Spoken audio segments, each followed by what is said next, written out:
जयपुर का किला। राजस्थान की रेत में कई राज छुपे हैं, कुछ इतिहास के, कुछ अधूरे प्यार के और कुछ ऐसे जो आज भी हवाओं में चीखते हैं। ऐसी ही एक कहानी है जयपुर के उस पुराने किले की जो 1907 की एक ठंडी रात से शुरू होती है। 1907 के सर्दियों में अंग्रेजी हुकूमत अपने चरम पर थी।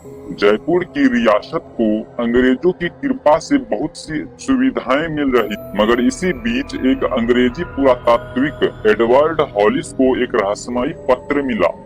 पत्र में लिखा था, जयपुर के पुराने किले में कुछ ऐसा है जिसे समय ने छुपा दिया है। अगर आप सच्चाई के भूखे हैं तो आइए, मगर चेतावनी दी जाती है कि हर रहस्य जानने योग्य नहीं होता। एडवर्ड्स का स्वभाव ही कुछ ऐसा था कि जितना डरावना कोई रहस्य होता, उतना ही वह उसे जानने को व्याकुल हो उठता। बिना देरी किए उसने अपने सहायक रामशरण के साथ जयपुर का रुख किया। जयपुर पहुंचने पर उन्होंने स्थानीय लोगों से उस किले के बारे में पूछा। कोई नाम नहीं लेता था, बस वो किला कहकर चुप हो जाते थे। एक बूढ़े दरबान ने बताया, साहब वो किला अभी सप्त है, वहाँ आखिरी बार राजा की रानी गई थी, पर अभी तक कभी नहीं लौटी। उसके बाद वहाँ अजीब अजीब आवाजें आने लगी। रात में कोई जानवर भी उस ओर नहीं जाता। एडवर्ड्स ने मुस्कुराकर कहा, हमें डर नहीं लगता, बस सच जानने की इच्छा है। शाम को जैसे ही सूरज ढला, वे किले की ओर बढ़े। चारों ओर वीरान थी, दूर तक कोई इंसानी आवाज नहीं, बस सूखी पत्तियों की सरसराहट और कभी कभार उल्लू की झूल। किले के अंदर कदम रखते ही रामशरण की पहली हालत बिगड़ने लगी। उसका शरीर कांप रहा था और होंठ फरफरा रहे थे। साहब ये जगह, यहाँ कुछ तो है, मुझे अजीब सी घुटन हो रही है। एडवर्ड्स ने उसे बाहर जाने को कहा, पर रामशरण ने इनकार कर दिया। वह अपने मालिक को अकेला छोड़कर नहीं जा सकता था। किले के अंदर गहराई में एक बंद कोठरी मिली। उस पर रेशमी पर्दा लटक रहा था, जैसे किसी दुल्हन की चुनरी हो। कोठरी पर धुंधले अक्षरों में लिखा था, रूप रानी की शरण, बिना आमंत्रण न आए। एडवर्ड्स ने दरवाजा खोला। भीतर का दृश्य काफी भयानक लग रहा था।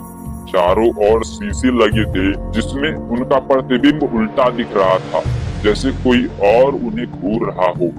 कोने में एक पुराना पलंग था, जिस पर लाल रंग की नेटी साड़ी फैली हुई थी, मानो कोई अभी अभी उठकर गई हो। तभी एक मध्यम सी सुगंध फैली, चमेली, और एक धीमी आवाज आई, तुम भी आए हो देखने मुझे, बाकी सब की तरह।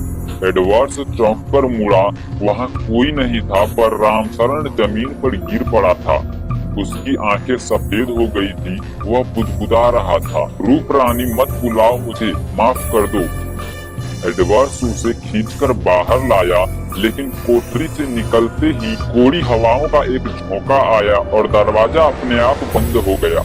अंदर से फिर वही सुगंध आई और एक कहराती सी आवाज आई। अगले दिन एडवर्ड्स ने शहर के पुराने दस्तावेजों को खोलकर देखा।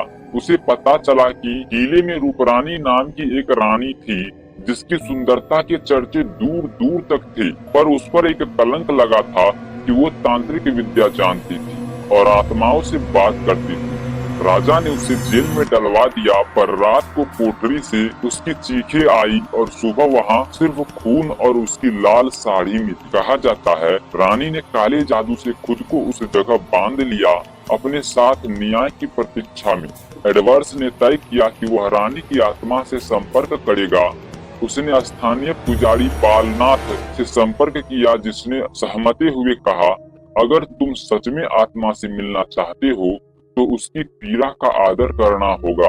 वह तुम्हें देखेगी पर सवाल नहीं सहेगी। अगली रात एडवर्ड्स, रामशरण और बलनाथ तीनों किले में गए। रानी की कोठरी के बाहर उन्होंने मंत्रों का जाप शुरू किया। दिए जलाए गए, गंध उड़ाए गई। तभी अचानक एक चीख गूंजी। कोठरी का दरवाजा फटाक से खुला। बालनाथ ने आंखें मूंद ली। रामशरण फिर से बेहोश हो गया। एडवर्ड्स ने आगे बढ़ते हुए पूछा, रूप रानी तुम्हें क्या चाहिए? कोठरी के अंदर से साया निकला, एक धुंधली आकृति, साड़ी में लिपटी हुई। उसकी आंखें खाली थी पर उनमें करुणा थी। मुझे मेरी अंतिम विदाई दो, मेरी राख को गंगा में बहाओ और मेरी कहानी सबको बताओ, ताकि कोई भी स्त्री ऐसे कलंक में ना जले। सुबह होते ही एडवर्ड्स ने कोठरी के फर्श को खुलवाया और वहाँ एक हड्डियों की गठरी और लाल साड़ी मिली। रूप रानी की राख को आदर्श पूर्वक गंगा में विसर्जित किया गया। उस रात किले में पहली बार सन्नाटा नहीं था। एक मधुर गंध फैली और किसी ने फुसफुसाकर कहा, धन्यवाद।